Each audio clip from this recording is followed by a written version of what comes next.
This one I didn't print. Here's Bob Tackage, who was a big name in the art world in Chagrin Falls, and he was in advertising. Here's Don Smith, who thought of having an art center so that people would have a place to teach and practice. Where's Don? Don, right there, that's Don your Smith, husband? yes. Let me get some pictures of him. I have a couple on the fridge for you. A very popular artist in Chagrin, his name is Bob Tackage. He said, there's going to be a speaker, and why don't you guys come? We went along to the town hall and listened to Anne DeMunn Coos talk about the history of the Chagrin Valley Artists Association, which was about 25 years old at that time. And she bemoaned the fact that they never had a place to be, to do anything, to exhibit, to teach, to practice. So they were doing it in their attics, they would rent people's basements, they were all over town. And my husband was sitting next to me, and he turned to me, I'll never forget, turned right to my face and said, we've got to do something about that. And that's when it started.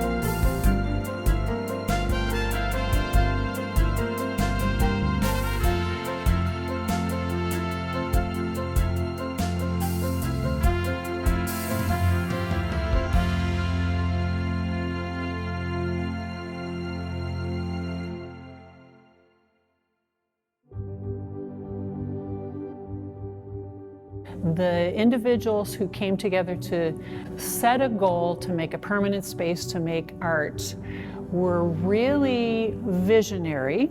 They really wanted a place where you could learn about art, where you could make art, where you could share art, and there's always a need for that. They found this place where they are now on Bell Street. Nobody had done anything for it. We didn't have any money, and Bob Tackage mortgaged his house so that we could have a down payment. We got loans from Cuyahoga Savings in Chagrin Falls, and they would give us interest-free loans if they were paid back in 2 years. So every month we'd have a meeting, and we'd take our dollars and write checks and give it to our board president, and we got the mortgage paid off.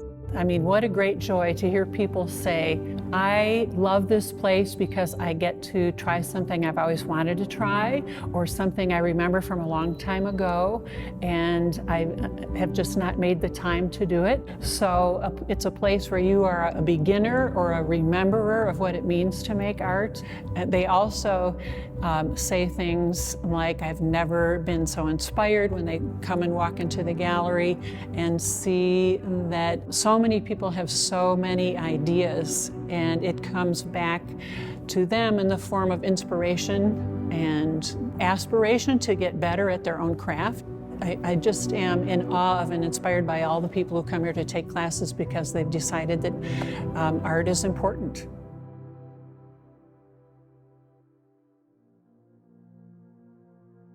The Matee family, three-generation family of artists.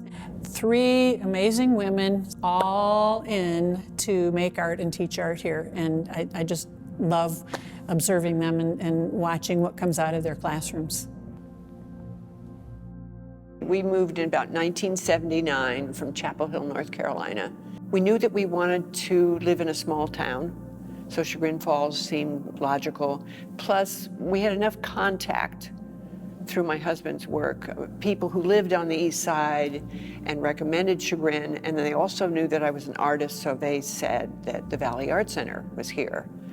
And we ended up finding a house about 2 blocks up on Bell Street, literally. So I just walked down the street and signed up for a class.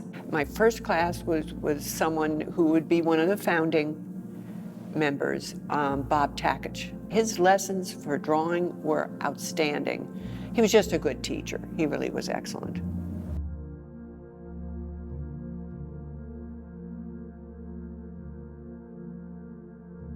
I'm so glad to be teaching at this age. I mean, it's fabulous.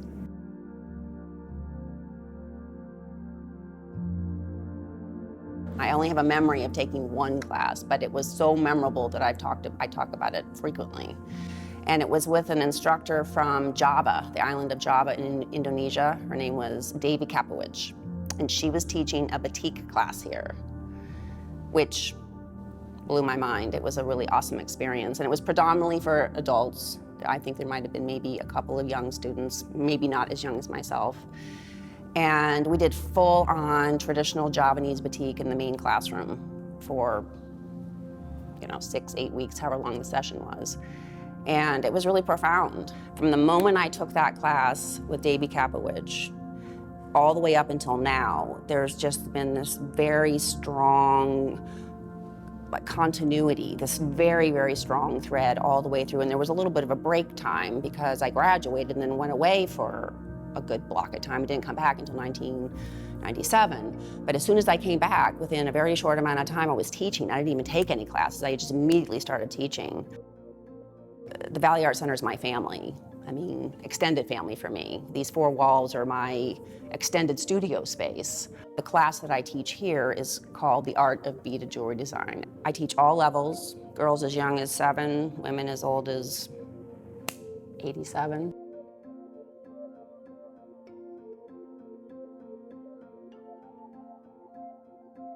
I started taking classes when I was really young.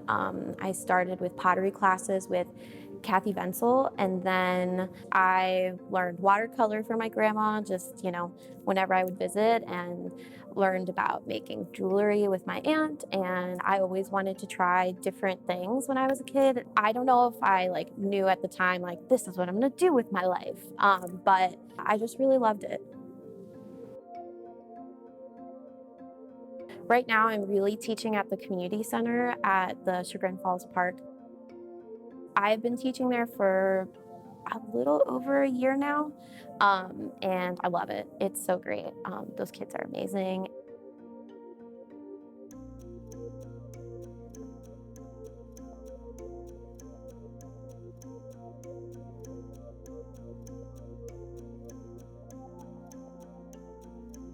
My grandmother, Lee, is a lifelong pursuer of art. She is someone who was always crafting and doing art, and her medium was always watercolor.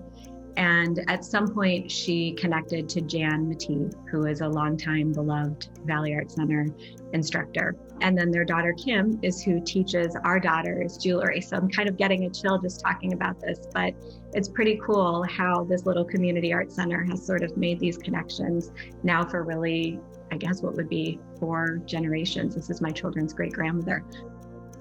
If you had told me that an hour in an art class once a week was going to really impact my kids, I would have said it was just an art class. But there was something about them, even when they were tiny, going somewhere with other kids who were of like minds and interests, with a teacher who was encouraging them, I think in a similar way to how we encourage them at home, but also beyond that, introducing them to new things and ideas. It was always just a joyful part of their lives. I describe Kim Matee as my daughter's spirit animal. She is just one of the singular influences on their lives. Well, when I go to Miss Kim's class, that's pretty much why I go there. I would wait all week for Friday, and when the bell rang, I would just be so excited to get there, to finish or start whatever I wanted to. I can learn new things from people that have been there longer. I can find new techniques. I can get creative with what I want to do. And it's really just fun to be there.